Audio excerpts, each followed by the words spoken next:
Caros ouvintes, daremos continuidade hoje ao nosso trabalho sobre as muitas faces de Maria, nossa querida Maria Santíssima, a mãe de Jesus Cristo. Hoje falaremos sobre a aparição de Nossa Senhora em Fátima, Portugal.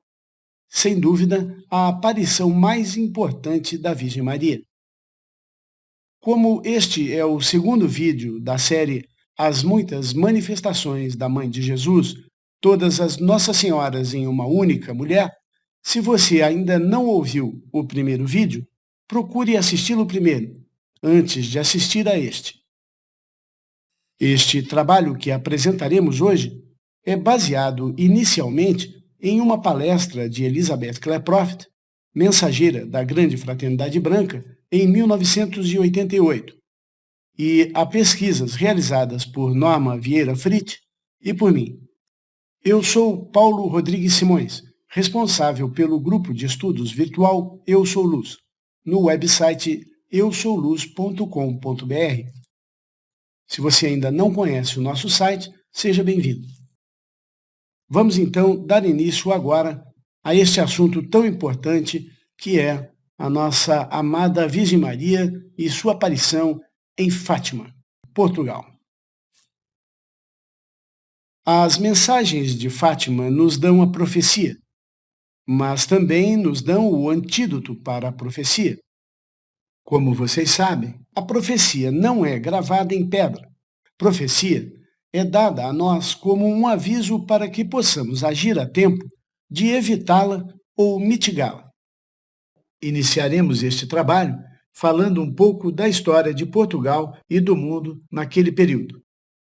Até a virada do século, Portugal foi monarquia absoluta e tinha ligações extremamente íntimas e devotas com a Igreja Católica Romana.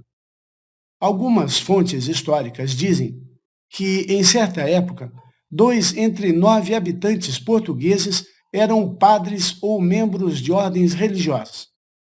Antes de 1900, forças antimonarquistas e anticlericais começaram a ser estimuladas.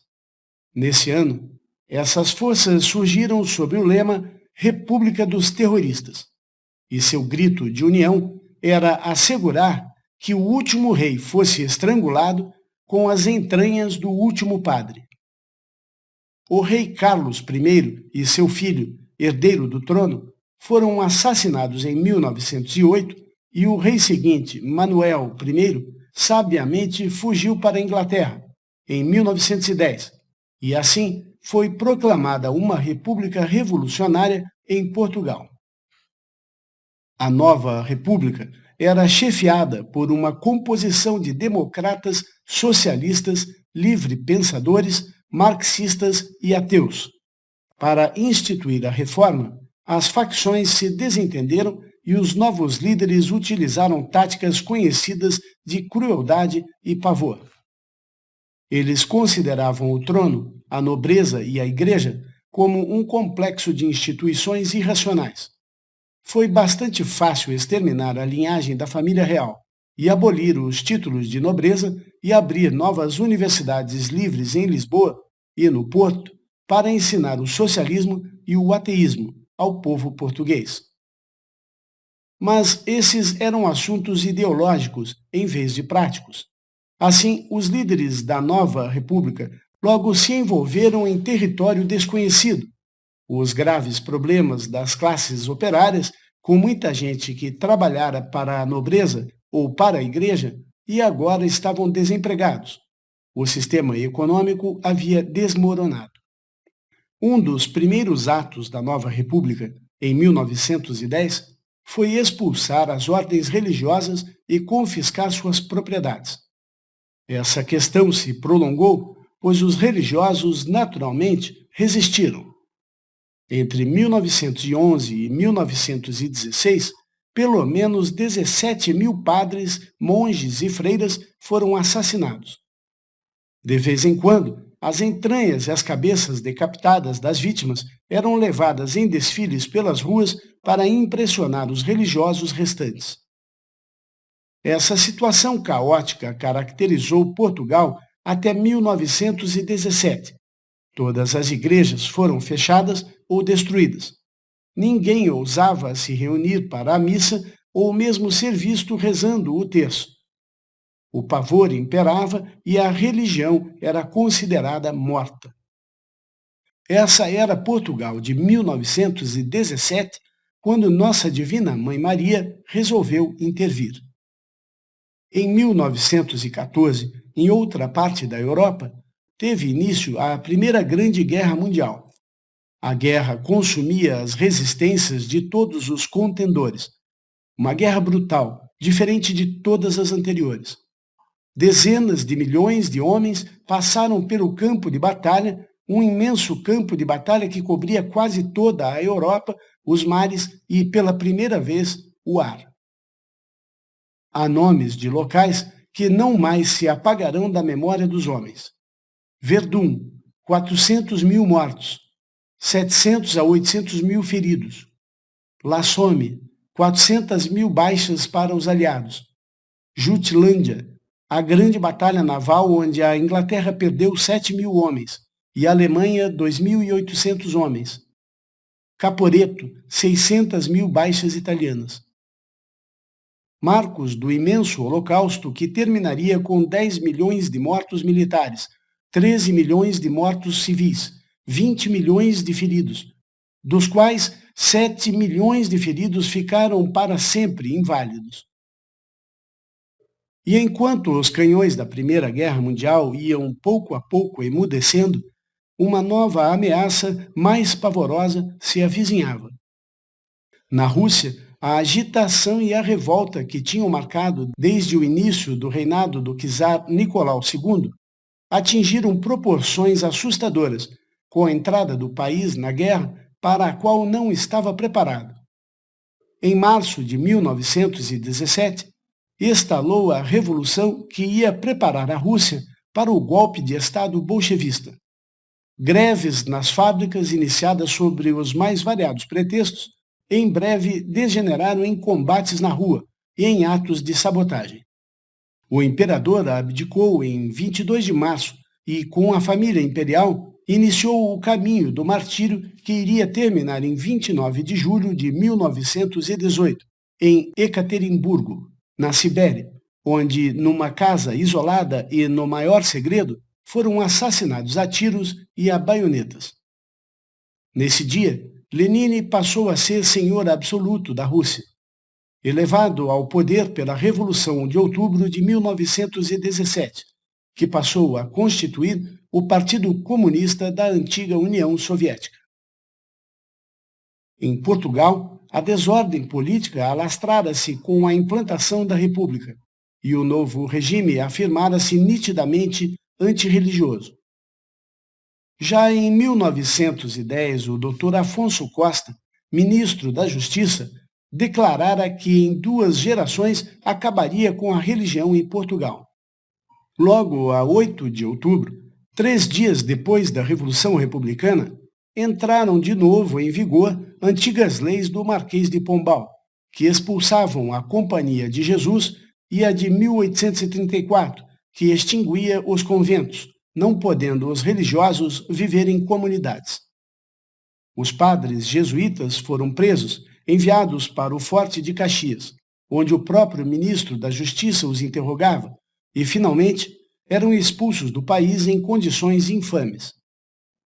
O bispo do Porto, Dom Antônio Barroso, missionário excelso, foi exilado.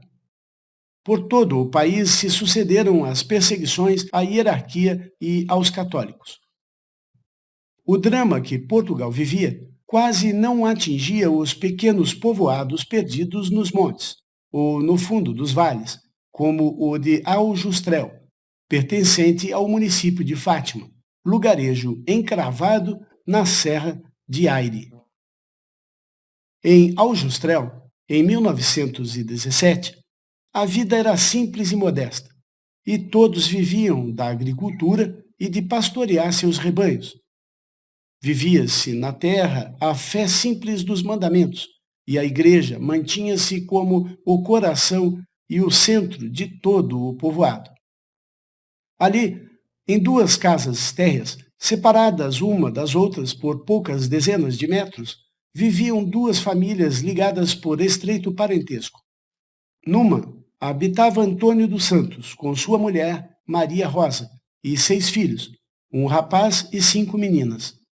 Na outra, Manuel Pedro Marto, casado com Olímpia de Jesus, irmã de Antônio dos Santos.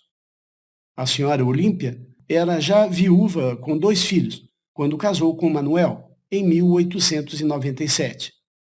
Dele, teve mais 7 filhos.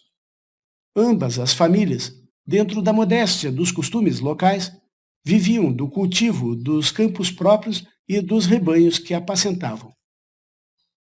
Lúcia, de 10 anos, a filha mais nova do casal Santos, e seus primos Francisco, de 9 anos, e Jacinta, de 7, também os mais novos da família Marto, eram os guardadores do rebanho da família. As 3 crianças costumavam apacentar as suas ovelhas em propriedades da família. Um dia, pela primavera de 1916, tiveram de se abrigar de uma chuva passageira numa pequena caverna a que chamavam Louca do Cabeço. Aí, continuaram a brincar pelo dia fora, até que sentiram um vento forte sacudir as árvores, e ao levantarem os olhos, viram encaminhar-se para elas um jovem dos seus 14 ou 15 anos, mais branco que se fora de neve, como descreveu Lúcia, que narrou assim a aparição. Não tenhais medo, disse ele, eu sou o anjo da paz. Deus existe, Deus é bom, Deus está ofendido com os pecados da humanidade. Devemos orar a Deus profundamente, devemos fazer penitência pela conversão dos pecadores. Rezem comigo. Ele então se ajoelhou e repetiu 3 vezes. Ó meu Deus, eu creio, adoro, espero e vos amo. Peço-vos perdão para os que não creem, não adoram, não esperam e não vos amam. Então ele levantou e disse, orai assim, os corações de Jesus e Maria estão atentos à voz das vossas súplicas.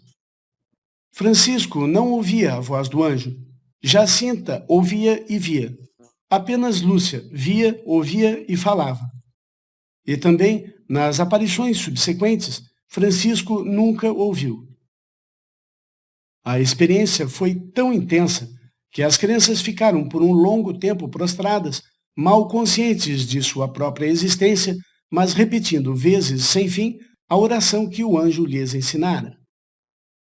Daquele dia em diante, as crianças repetiram esta oração durante horas, de joelhos e colocando sua testa no chão, como o anjo havia demonstrado. Eles estavam sendo preparados para receber Nossa Senhora. Ó meu Deus, eu creio, adoro, espero e vos amo. Peço-vos perdão para os que não creem, não adoram, não esperam e não vos amam. Entende-se que o anjo da paz seria o arcanjo Miguel. Em sua segunda visita, o anjo da paz pediu às crianças para continuarem a oferecer orações e sacrifícios ao Altíssimo. Quando Lúcia perguntou como podemos fazer sacrifícios, o anjo respondeu, ofereças tudo ao seu alcance como um sacrifício ao Senhor, em reparação pelos pecados os quais ofendem a Deus e em súplica pela conversão dos pecadores. Em sua terceira visita, o anjo trouxe o cálice da Eucaristia às crianças. Ele segurava o cálice, a hóstia estava suspensa no ar e dela pingavam gotas de sangue no cálice. Então o anjo prostou-se no chão, deixando o cálice e a hóstia suspensos no ar, e orou 3 vezes.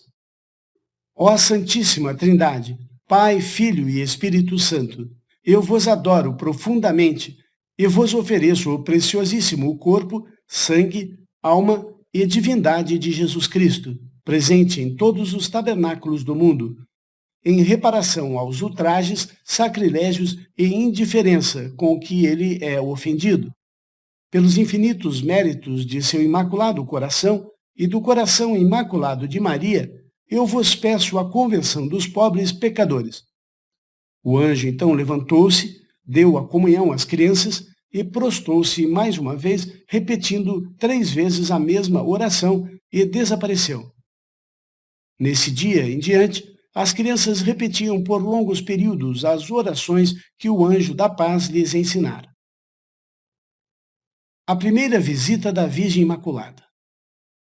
Iniciando no dia 13 de maio de 1917 e continuando por 5 meses consecutivos, no dia 13 de cada mês, Maria Santíssima apareceu para as crianças e deu-lhes mensagens e profecias para o fim da guerra e o restabelecimento da paz.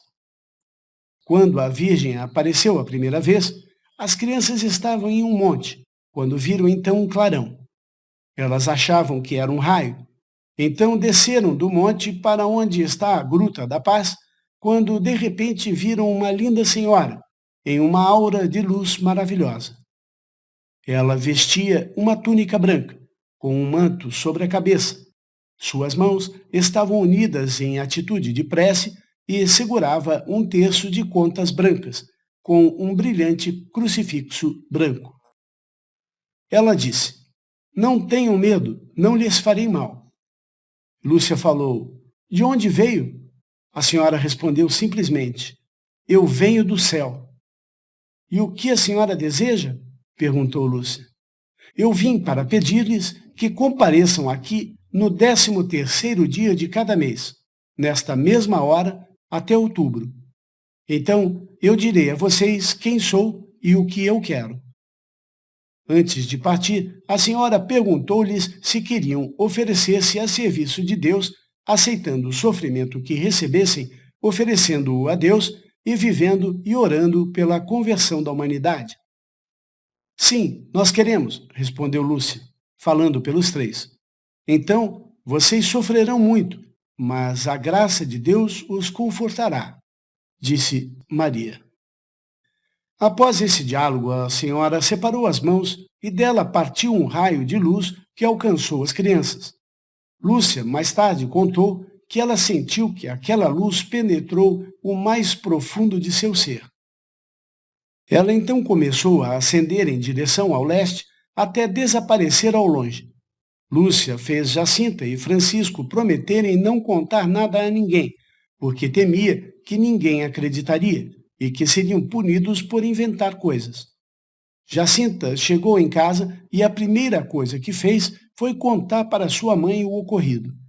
Lúcia ficou muito brava com Jacinta, que pediu-lhe perdão e que não falaria para mais ninguém. Mas a notícia se espalhou rapidamente e o padre mandou chamar as crianças e disse-lhes que isso podia ser coisa do demônio. Lúcia respondeu: "Mas, padre, dizem que o demônio é muito feio e ela era uma senhora muito bonita." Uma parte importante para a gente falar por que a Virgem pede para fazermos penitência. Maria sabia que o karma negativo do mundo precisava ser consumido urgentemente. Então, assim, as pessoas que fazem penitência em prol dos pecadores estão ajudando a consumir este karma da humanidade pecadora. Afinal de contas, somos todos um no útero da Mãe Divina. Um pode pedir, interceder pelo outro. Mas hoje, após a liberação do conhecimento da chama violeta entregue por Saint-Germain a Guy Ballard em 1930 na Montanha Shasta, a humanidade está livre da necessidade de fazer uma penitência física. Vocês que não conhecem podem entrar diretamente no endereço chamavioleta.com.br para conhecer mais sobre o assunto. Então, nós podemos dedicar nosso tempo para fazer rituais de invocação da chama violeta, dedicando-a para libertar a humanidade. Isso não deixa de ser uma penitência, porque é um serviço não remunerado. Poderíamos estar cuidando das nossas vidas, mas dedicamos esse momento, todos os sábados, para fazer a chama violeta para a humanidade. O sábado é o dia escolhido para esse ritual, mas podemos e devemos fazer um extra de invocações à sagrada chama violeta todos os dias e entregar à amada Mãe Divina para ela poder libertar os seus filhos, nossos irmãos, que ainda estão cegos para a importância de amar a Deus acima de tudo. Dando continuidade, então, à segunda visita. No dia 13 de junho, as 3 crianças foram à cova da Iria, acompanhadas agora de 50 pessoas. Lúcia fazia perguntas a Nossa Senhora e ficava em silêncio ouvindo a resposta. E durante este tempo as pessoas ouviam um som, um fraco zunido, vindo do alto da azinheira. Neste dia, Lúcia perguntou a Nossa Senhora se ela não poderia ter a gentileza de levá-la e a seus primos para o céu. Maria respondeu que logo Jacinta e Francisco iriam, porém, Lúcia teria de permanecer mais tempo na terra. Nesse dia, as crianças viram um coração cheio de espinhos que estava fora do corpo de Nossa Senhora. Ele não parecia feito de luz como a Virgem, ele era mais real. Quando a visão desapareceu, alguns dos presentes ouviram uma explosão e uma espécie de nuvem de fumaça, deixando o topo da árvore para subir e desaparecer no céu. A terceira visita. No dia 13 de julho, haviam 5.000 pessoas na cova da Iria. Lúcia disse à senhora que sua mãe e o padre não acreditavam nela e que ela tivesse a bondade de apresentar uma prova de sua aparição. A senhora respondeu: continue a vir todos os meses até outubro, então eu lhes direi quem sou, o que eu quero e farei um grande milagre visível para todos, e então acreditarão. Nesta visita, Maria deu às crianças um segredo em 3 partes. Naquela época, eles não contaram a ninguém os detalhes do segredo. Sobre a descrença das autoridades.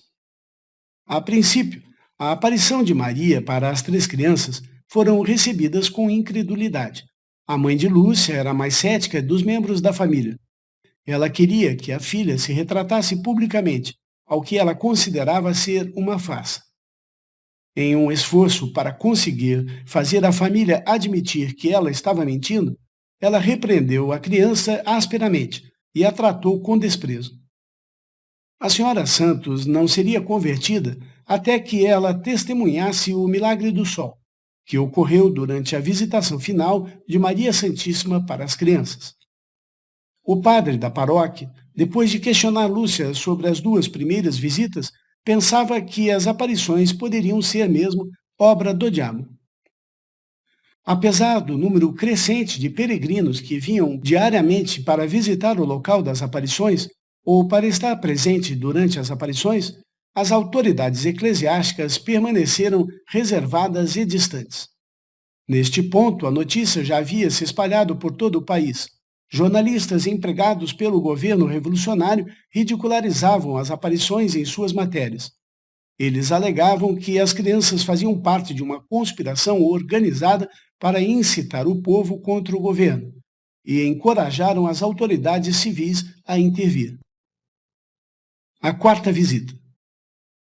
Em 13 de agosto, na data marcada para a 4ª aparição da Virgem Maria, o administrador do distrito de Fátima, pressionado pelo governo revolucionário, raptou as crianças e as levou para a sua casa, onde então interrogou-as fortemente. Quando todos os 3 recusaram-se a divulgar a mensagem secreta que tinham recebido, ele ficou furioso e trancou-as na cadeia pública, junto com bandidos comuns, ameaçando matá-las, fervendo-as em óleo. O administrador mantinha as crianças em celas separadas, para que acreditassem na suposta morte umas das outras. Ele disse a cada uma delas que a outra criança tinha sido morta, queimada em óleo fervendo, por mentir e ocultar a verdade. Mas mesmo com toda essa perseguição, as crianças permaneceram inabaláveis. E 2 dias mais tarde, o administrador devolveu-as para suas casas. Elas se mostraram dignas de ser portadoras das mensagens da amada Virgem Maria. É necessário falar aqui nesse ponto que os 3 pequenos videntes de Fátima eram crianças de famílias humildes, inocentes, puras telas em branco, muito devotas desde cedo, muito simples, incapazes de manter uma farsa por um período muito longo diante de um interrogatório tão duro, cruel e extenso. Muitos adultos não suportariam um interrogatório tão forte quanto esse. Então, continuando, embora as crianças não esperassem ver a Virgem Maria até o mês seguinte, pois perderam o dia do encontro por terem sido raptadas, ela apareceu para eles no dia 19 de agosto, em um campo, cerca de 2 quilômetros de Fátima, num lugar chamado Valinhos, onde eles estavam cuidando de suas ovelhas. Maria conversou com elas e recomendou muito que continuassem a rezar o terço todos os dias pelos pecadores. Ela disse então, abre aspas, são muitos os que vão para o inferno por não haver quem se preocupe em rezar e fazer sacrifícios por eles. A guerra logo vai acabar, mas se não pararem de ofender ao Senhor, não passará muito tempo para vir uma outra pior. Abandonem o pecado de suas próprias vidas e procurem eliminá-lo da vida dos outros. Fecha aspas. Colaborando com a redenção do Salvador, Lúcia fez alguns pedidos para doentes e foi atendida. A quinta visita. As pessoas, e não as autoridades, estavam convencidas de que as crianças estavam dizendo a verdade e que as aparições eram genuínas. Em 13 de setembro, ao meio-dia, já haviam 25.000 pessoas junto à azinheira. Como das outras vezes, Lúcia transmitiu a Nossa Senhora vários pedidos de cura. Nossa Senhora avisou que em outubro viriam também São José, Nosso Senhor Jesus Cristo, Nossa Senhora das Dores e do Carmo. Fazendo uma parte aqui para não haver confusão, nesse momento, Maria ainda não havia dito quem ela era, nem as pessoas sabiam que Nossa Senhora das Dores e do Carmo eram a mesma Nossa Senhora com mantos diferentes. Continuando a história, durante esta quinta aparição começou a cair dos céus pétalas de rosas, onde as pessoas estendiam a mão para pegá-las, mas elas desapareciam antes de serem tocadas, ou de tocarem o chão. Algo descrito pela multidão presente como maravilhoso. Maria Santíssima disse novamente para as crianças fazerem o rosário diariamente para conseguir o fim da guerra. Sexta visita.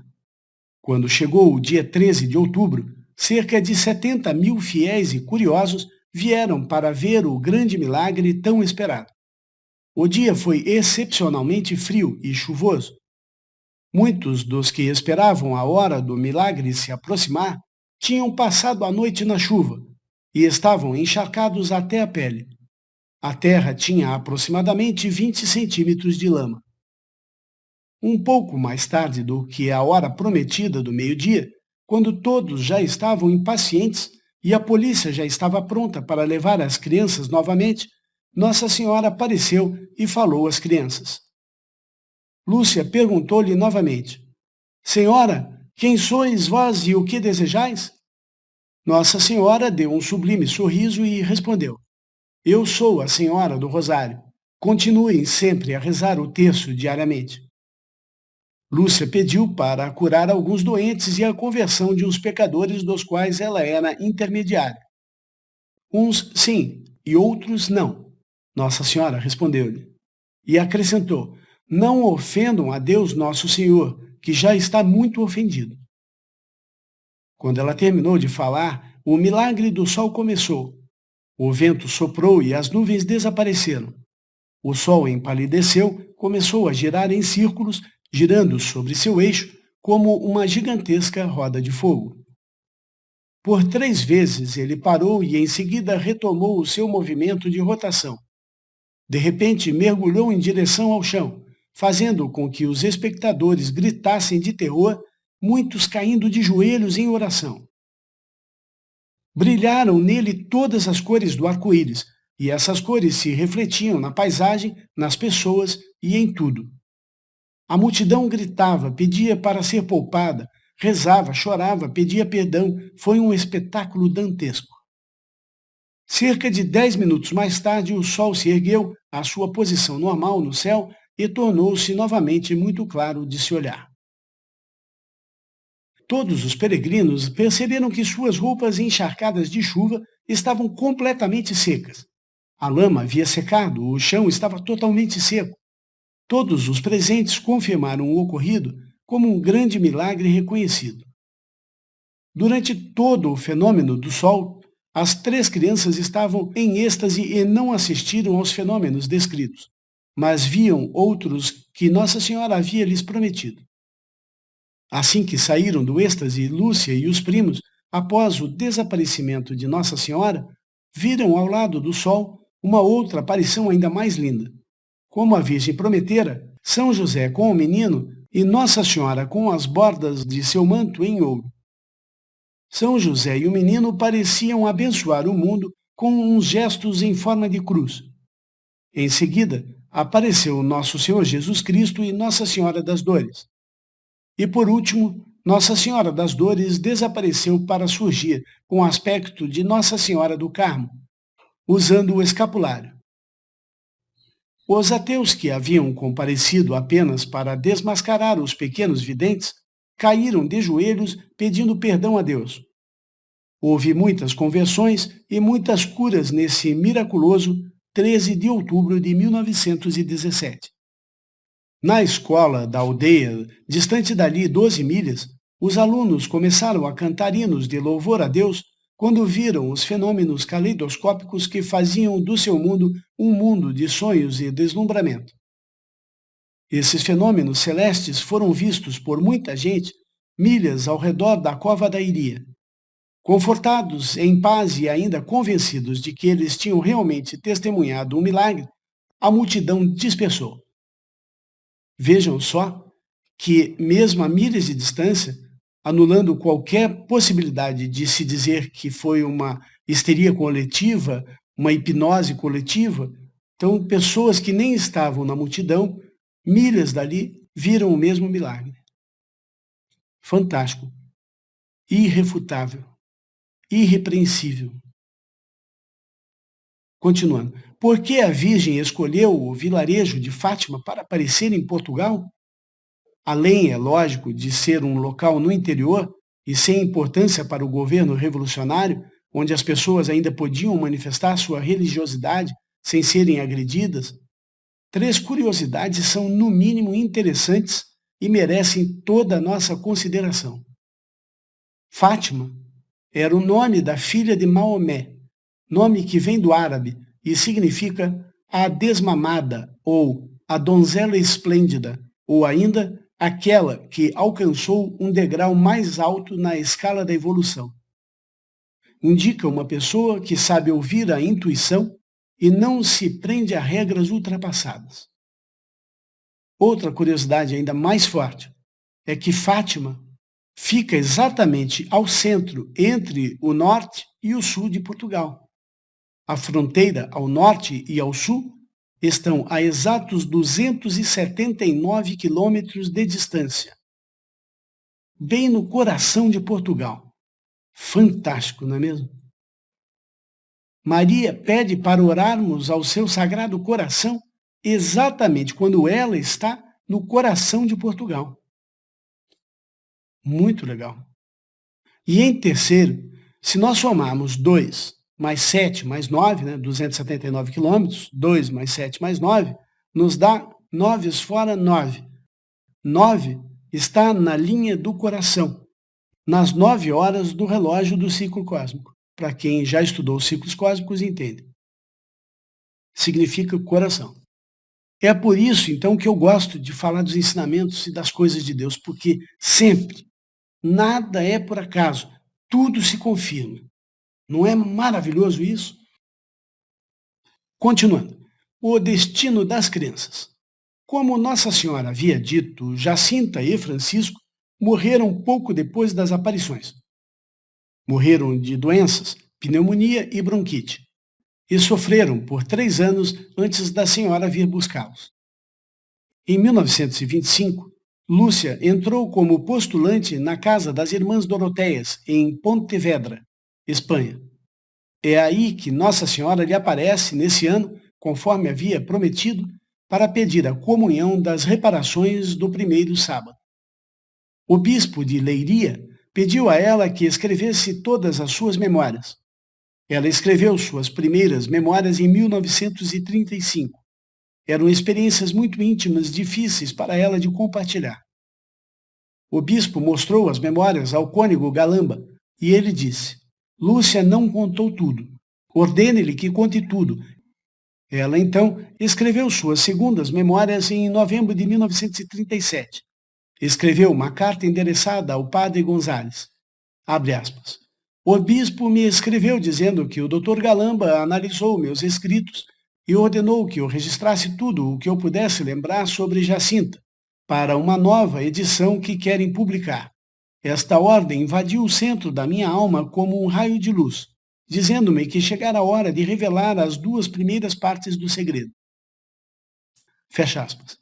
Naquela época, muitas pessoas estavam orando para Jacinta e obtendo curas milagrosas. Havia uma aclamação popular para que Jacinta se tornasse santa, reconhecida pela Igreja Católica. A primeira parte do segredo, revelada então por Lúcia, foi uma visão do inferno. As crianças estavam aterrorizadas por um mar de fogo que se abriu na frente delas. Nas palavras de Lúcia, abre aspas, Nossa Senhora nos mostrou um mar de fogo. Mesmo a própria terra parecia desaparecer e vimos um grande número de demônios e as almas humanas todas enegrecidas ou avermelhadas, perdidas em um grande e ardente oceano. Os demônios distinguiam-se por formas horríveis e repulsivas de animais desconhecidos. Gritos e gemidos de dor e desespero nos horrorizaram e nos fizeram tremer de medo. Esta visão durou apenas um instante. Somos profundamente gratos à nossa Mãe Celestial, que já nos preparara logo na primeira aparição, dizendo que nos levaria para o céu. De outra maneira, acho que teríamos morrido de medo e terror. Fecha aspas. A Santa Mãe disse às crianças, abre aspas, Vocês viram o inferno, para onde vão as almas dos pobres pecadores. Para salvá-las, Deus deseja estabelecer no mundo a devoção ao meu imaculado coração. Se fizerem o que eu vos digo, muitas almas serão salvas, e haverá paz e a guerra vai acabar. Mas se não pararem de ofender a Deus, uma outra ainda pior começará ainda no reinado de Pio XI. Fecha aspas.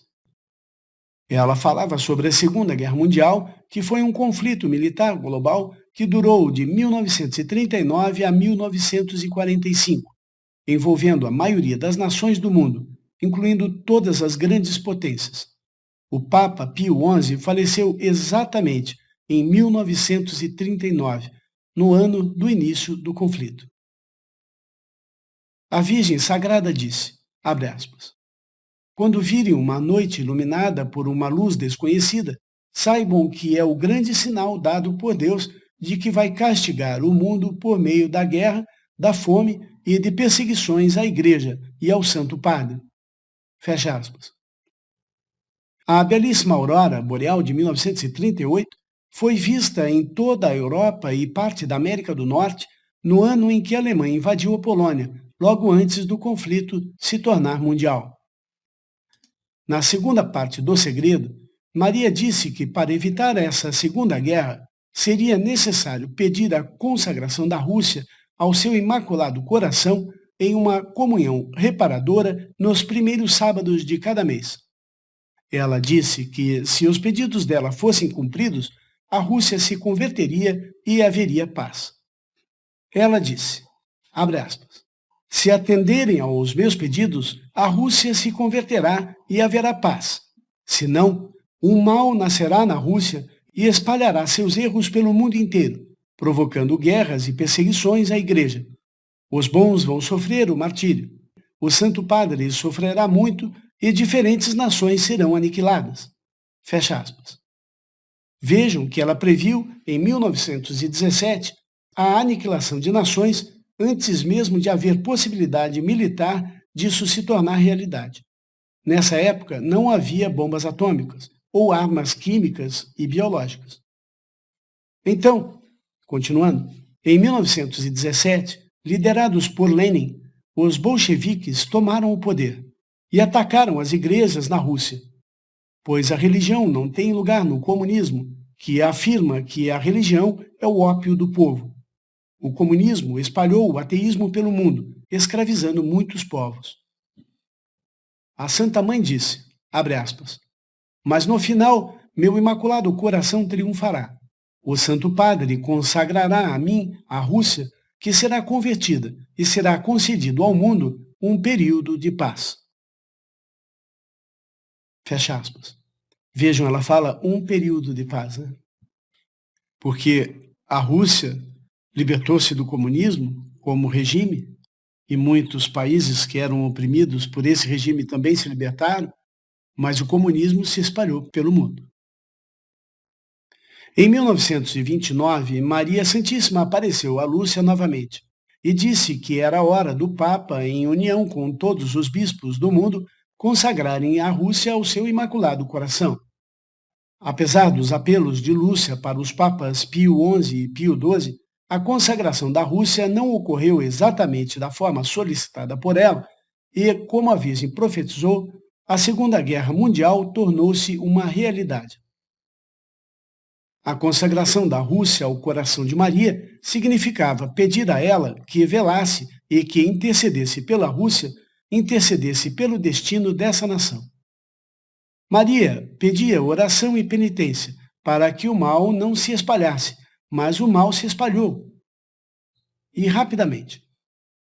Lúcia pediu ao Papa Pio XII para consagrar a Rússia ao Imaculado Coração de Maria, mas isso deveria ser feito em conjunto com os bispos do mundo todo.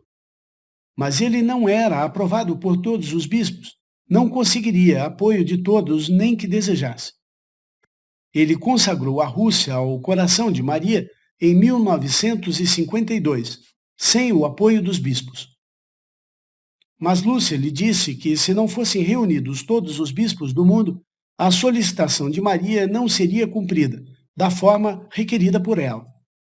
A Guerra Fria, então, entre os Estados Unidos e a Rússia era insana. Viviam em pé de guerra total. Cada um tinha armas para acabar várias vezes com o planeta Terra.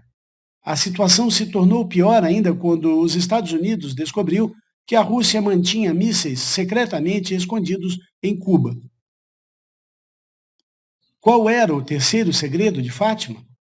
Lúcia escreveu a terceira parte do segredo, que foi selado e armazenado em um envelope, guardado nos arquivos do bispo de Leiria para não ser aberto antes de 1960 ou depois de sua morte, o que viesse primeiro. O Papa João XXIII leu a terceira parte do segredo em 1960, mas não revelou-a a ninguém.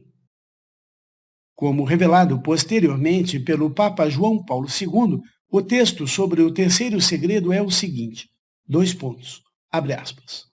Depois das duas primeiras partes do segredo que já expus, vimos ao lado esquerdo de Nossa Senhora, um pouco mais no alto, um anjo com uma espada de fogo na mão esquerda.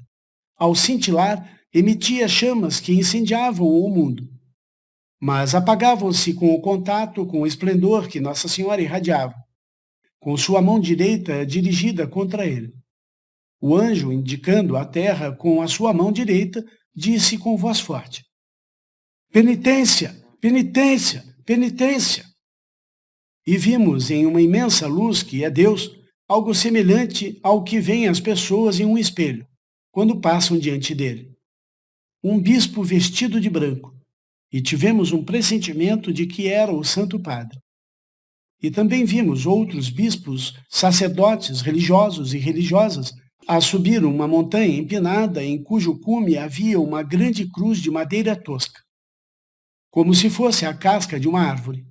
O Santo Padre, antes de chegar até ela, atravessou uma grande cidade, meio em ruínas e tremendo com passos vacilantes, aflito com a dor e a pena, rezando pelas almas dos cadáveres que encontrava pelo caminho.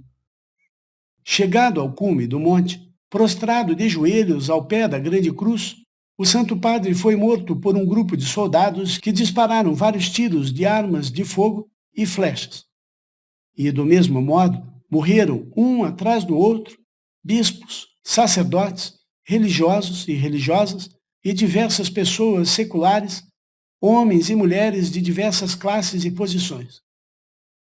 Sob os dois braços da cruz Havia 2 anjos, cada um com uma jarra de cristal na mão, nas quais recolhiam o sangue dos mártires e regavam com ele as almas que se aproximavam de Deus. Fecha aspas.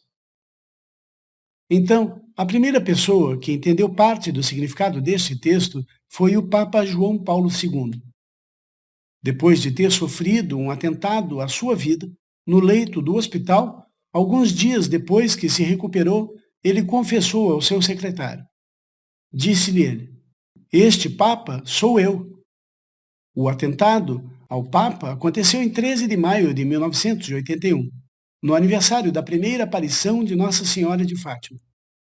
João Paulo disse, abre aspas, "Estive nas garras da morte e a mão de Nossa Senhora de Fátima interveio. A bala foi apontada diretamente para o meu coração." Fecha aspas.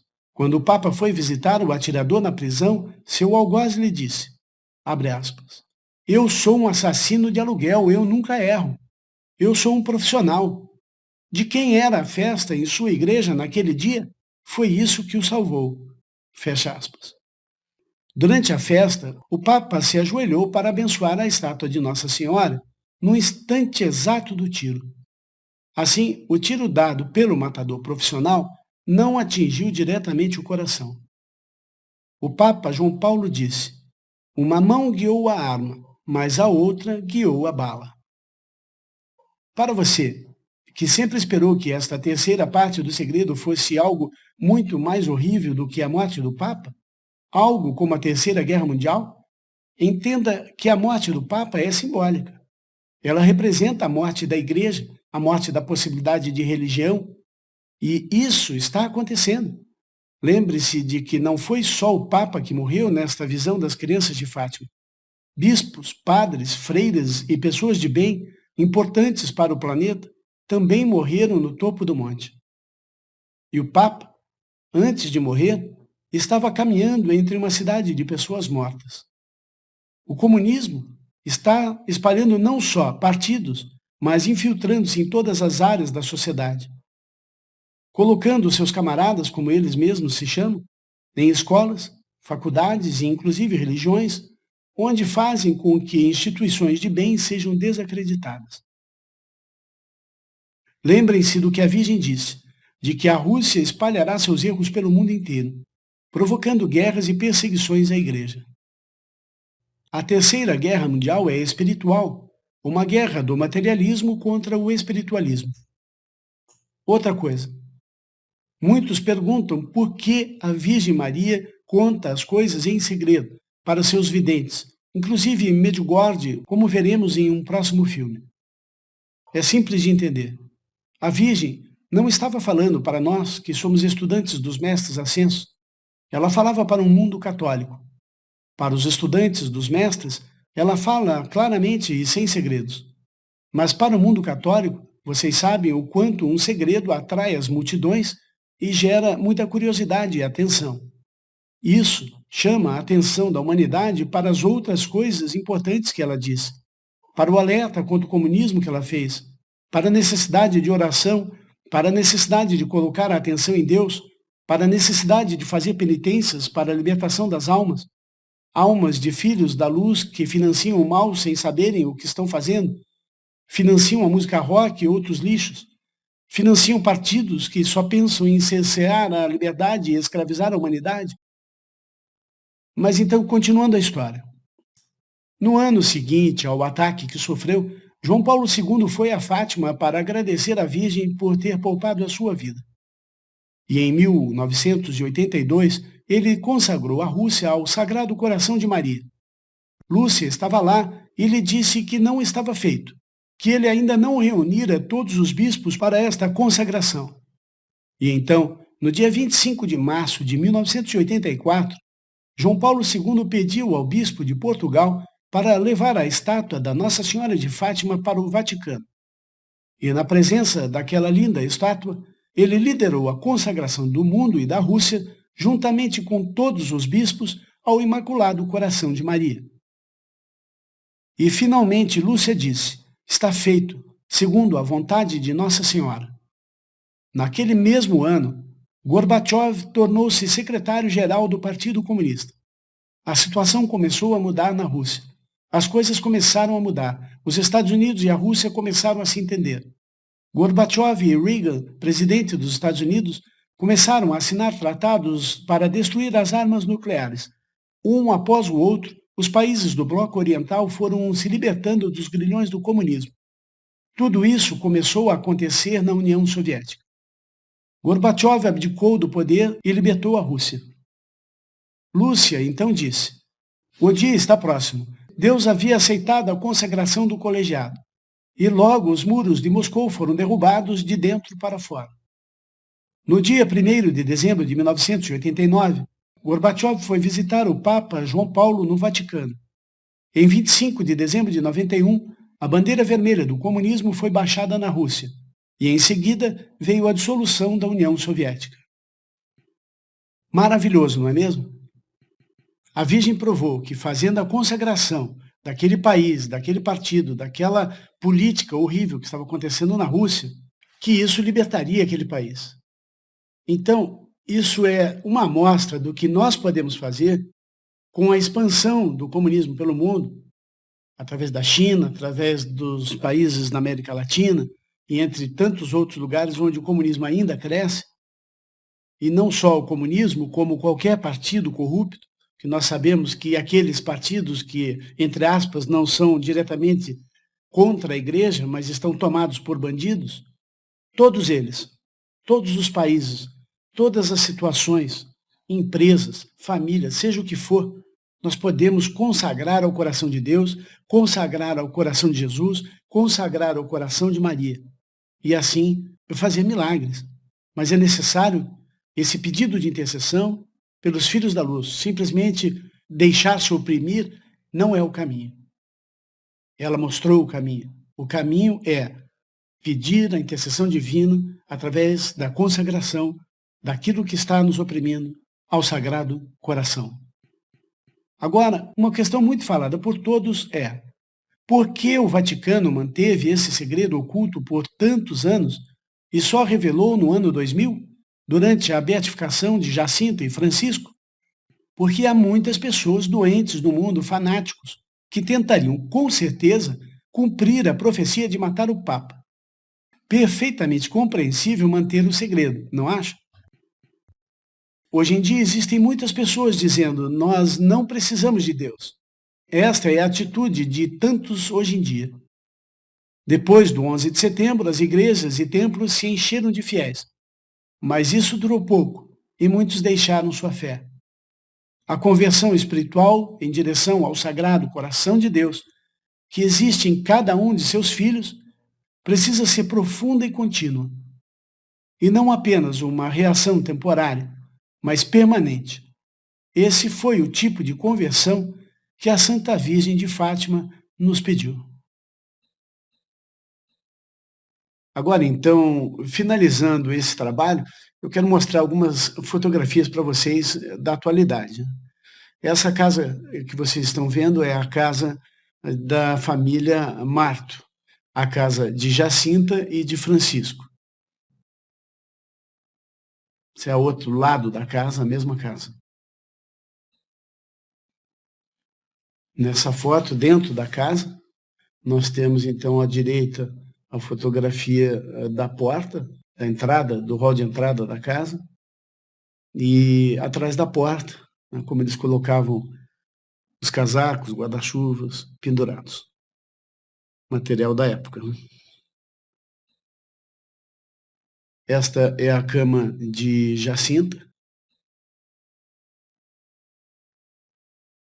E esta, a cama de Francisco.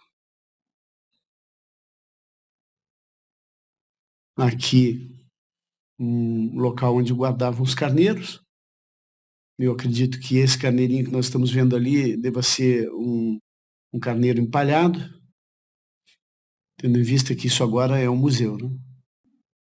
Essa é a casa de Lúcia, até a plaquinha ali colocada, indicando. Aqui o quarto de Lúcia. Nesta foto podemos ver o Santuário de Fátima. Nesta vemos a azinheira. A azinheira é uma árvore que chega a medir até 10 metros de altura. São nativas da região mediterrânea da Europa e norte da África, e a sua madeira é dura e resistente à putrefação, sendo largamente utilizada, desde a antiguidade até os dias atuais, na construção de habitações, vigas e pilares, embarcações, barris para envelhecimento de vinhos e na fabricação de ferramentas. Até hoje a lenha é utilizada na fabricação de carvão, que ainda é um importante combustível doméstico em muitas regiões ibéricas. Nesta aqui vemos a azinheira no Santuário de Fátima. Essa azinheira, em especial, é a árvore onde as crianças ficavam descansando enquanto guardavam as ovelhas. A azinheira onde Nossa Senhora aparecia não existe mais, porque turistas e exploradores do comércio fizeram milhões de pedaços de amuleto dessa árvore. Então, vejam, destruíram a árvore em 1000 pedacinhos para ser vendido para os turistas. Inacreditável. Uma árvore que poderia estar ali para que as pessoas pudessem ver o local exatamente como ela. E finalizando, vemos então a imagem da Virgem no Santuário de Fátima, com o coração para o lado de fora. A mensagem que eu deixo para vocês para finalizar é que se o coração está para fora, mais uma vez está aí um recado da Virgem para nós sobre a importância do coração, que é o que os mestres ensinam na Grande Fraternidade Branca, o ponto de contato entre nós e o divino, o ponto de explosão de energia onde o divino pode se manifestar na Terra, por onde realmente nós podemos ser deuses. Nós somos Deus em manifestação no momento em que entendemos o poder do nosso coração, que é o poder de Deus atuando através de nós. Assim como Jesus dizia, não sou eu quem faço os milagres, mas é Deus que faz em mim. E assim eu vou para junto de meu Pai, e vocês milagres maiores farão, porque eu estarei junto de meu Pai. Então eu e você, meu irmão, que me ouve, temos o poder porque temos o coração de Deus em nós. O coração é o que une as pessoas. Muito legal isso. Deus abençoe a todos. Muito grato eu sou por vocês estarem ouvindo essa história maravilhosa da aparição de Nossa Senhora em Fátima.